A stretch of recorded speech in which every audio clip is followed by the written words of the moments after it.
मुजद्दिद दीन व मिल्लत इमाम अहले सुन्नत हजरत इमाम अहमद रजा खान फाजिल बरेलवी रहमतुल्लाह अलैह ने अपने मशहूर सलाम के अंदर इन चारों इमामों को इस अंदाज में सलाम कहा। फरमाते हैं, शाफी, मालिक, अहमद, इमाम हनीफ, चार बाग इमामत पे लाखों सलाम। ये मुकद्दस शख्सियात इमामत का बाग हैं और इनको भी उम्मत के लिए जरूरी है कि अपनी तरफ से खिराज तासीन में सलाम पेश करें। हजरत इमाम अबू अब्दुल्ला अहमद बिन मोहम्मद बिन हम्बल, उमूमी तौर पर नाम मुख्तसर लिया जाता है और हजरत इमाम अहमद के वालिद साहब की जगह उनके दादाजी का नाम मशहूर हो गया है। असल में अहमद बिन मोहम्मद बिन हम्बल। आप यतीम पैदा हुए, विलादत से पहले ही आपके वालिद गिरामी का विसाल हो चुका था और आपने इल्म हिकमत के हुसूल के लिए भरपूर किरदार अदा किया और दूर दराज आफाके इल्म से आपने रोशनी हासिल की और बड़े बड़े आइम्मा के दामने इल्म से आपने खैरात को वसूल किया। आपके असातिज़ा में हजरत इमाम शाफी रहमहुल्लाह ताला ऐसी अजीम शख्सियात का नाम आता है। इससे यह पता चलता है कि हजरत इमाम अहमद बिन हम्बल हजरत इमाम आजम अबू हनीफा के पड़पोता शागिर्द हैं।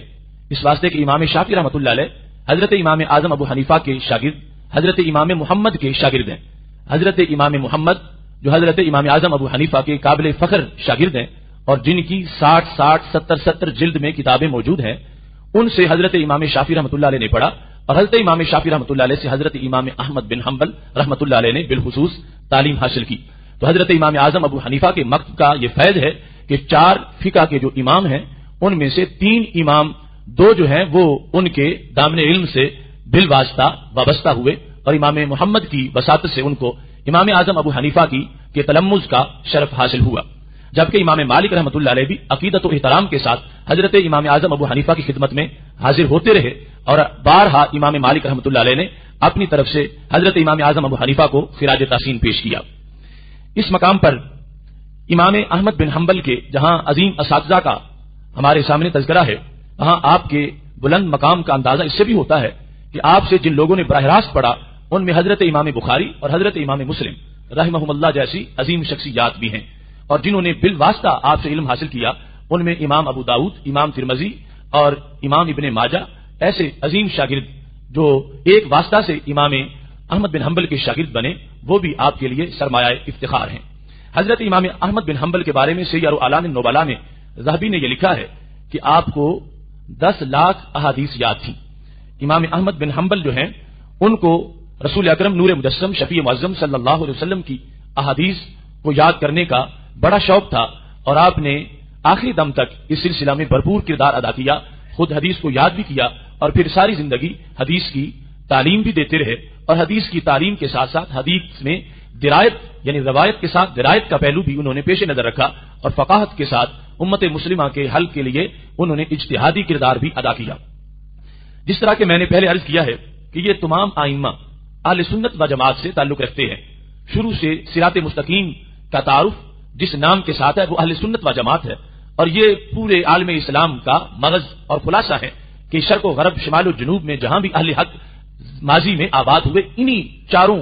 फिका के साथ उनका ताल्लुक था और वो तमाम लोग खा वो मिस्र में हो या मराकश में हो या शाम में हो या उर्दन में हो या इराक में हो या हिजाज मुकद्दस में हो या फिर इधर पाकिस्तान या मावरा नहर के इलाकों में जहां भी आबाद थे, सबका ताल्लुक मसलक तकलीद के साथ था और तमाम ही आले हक जो है आज भी इसी मसलक के साथ वाबस्ता है। हजरत इमाम अहमद बिन हम्बल का रसूल अकरम सल्लल्लाहु अलैहि वसल्लम की जात के साथ जो इश्क था और प्यार था और आपके अकीदे का जहां मसलक मोहब्बत के साथ इजहार होता है, उस सिलसिला में आपके साहबजादे अब्दुल्ला वो इस बात को रिवायत करते हैं, कहते हैं रई तो अभी यखुज़ु शारतम मिन शार नबी सल्लल्लाहु अलैहि वसल्लम। ज़हबी ने सैयर की जिल्द नंबर 9 सफा नंबर 457 पर इस रिवायत को नकल किया है कि हजरत इमाम अहमद बिन हम्बल के लख्ते जिगर अब्दुल्ला वो कहते हैं कि मैंने अपने अब्बाजी को देखा कि वो नबी अकरम सल्लल्लाहु अलैहि वसल्लम के मुँह मुबारक को पकड़कर यादा उहा अलाफी है अपने मुंह के ऊपर रखते थे, युकब्बिलुहा और मुँह मुबारक को चूमते थे। वह अहसिबु अन्नी रईतु यादा उहा अला ऐनैहि, कहते मुझे ये भी याद है कि आप वो मुँह मुबारक अपनी आंखों पर भी लगाते थे। और रसूल अकरम सल्लल्लाहु अलैहि वसल्लम के इस मुँह मुबारक के बारे में जहां मोहब्बत, ताजीम और उल्फत का उनका रिश्ता था, वहां इस मुँह मुबारक के बारे में उनका यह भी अकीदा था कि इसके साथ जो पानी लगता है वो अल्लाह के इज़्न से मुश्किल कुशा भी होता है और हाजित रवा भी होता है। امام احمد بن حنبل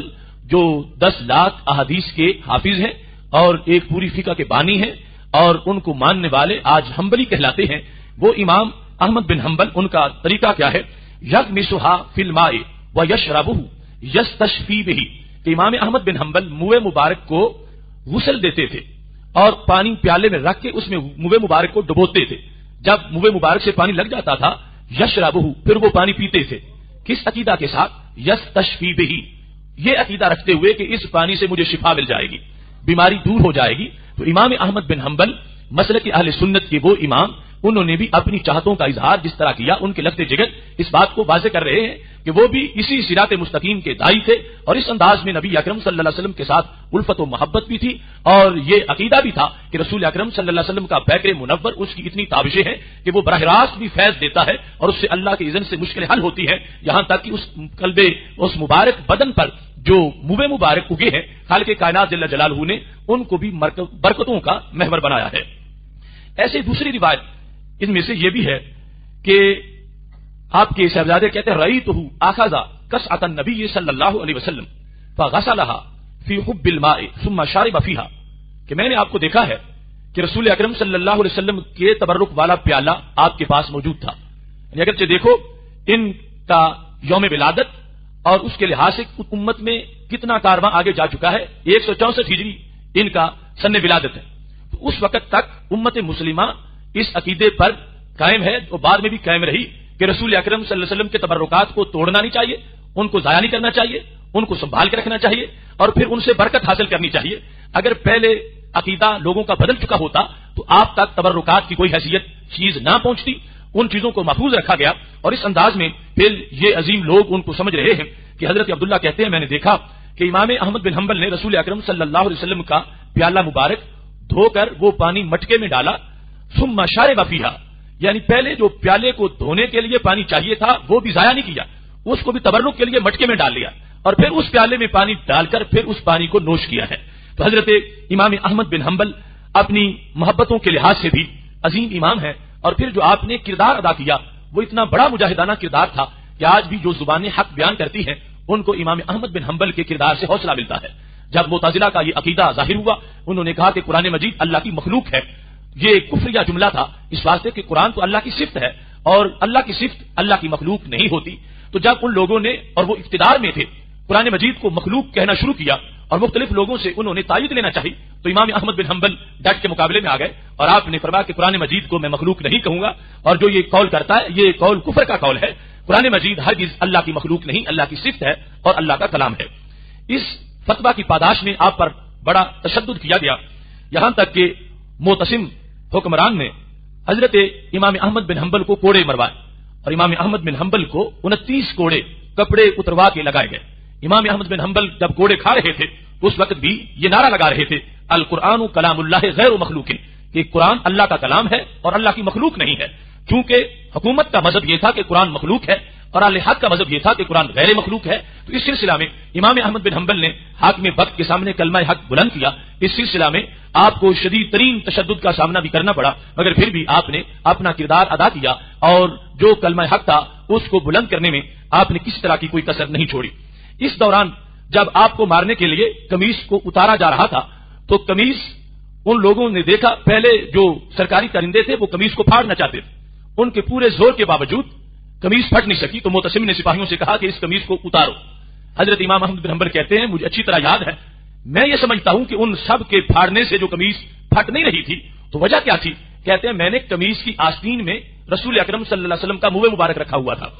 اور کہتے ہیں زنن تو انہ دورے انل قمیص الخرق بالشعر، اس بال کی برکت سے وہ قمیص ان سے پھٹ نہیں سکی، وہ زور لگاتے رہے اور اس کی وجہ سے ان کو حفاظت بھی ملی، بل آ کر اس قمیص کو اتارا گیا اور پھر امام احمد بن حنبل رحمہ اللہ تعالیٰ کو سزا دی گئی جو حق کے پیغام کی وجہ سے ان کے خلاف حاکم وقت نے معین کر رکھی تھی۔ یہ مختصر سا تذکرہ امام احمد بن حنبل کا ہے جو کہ فقہ کے عظیم امام ہیں اور انہوں نے اپنا بھرپور کردار اس سلسلہ میں ادا کیا ہے۔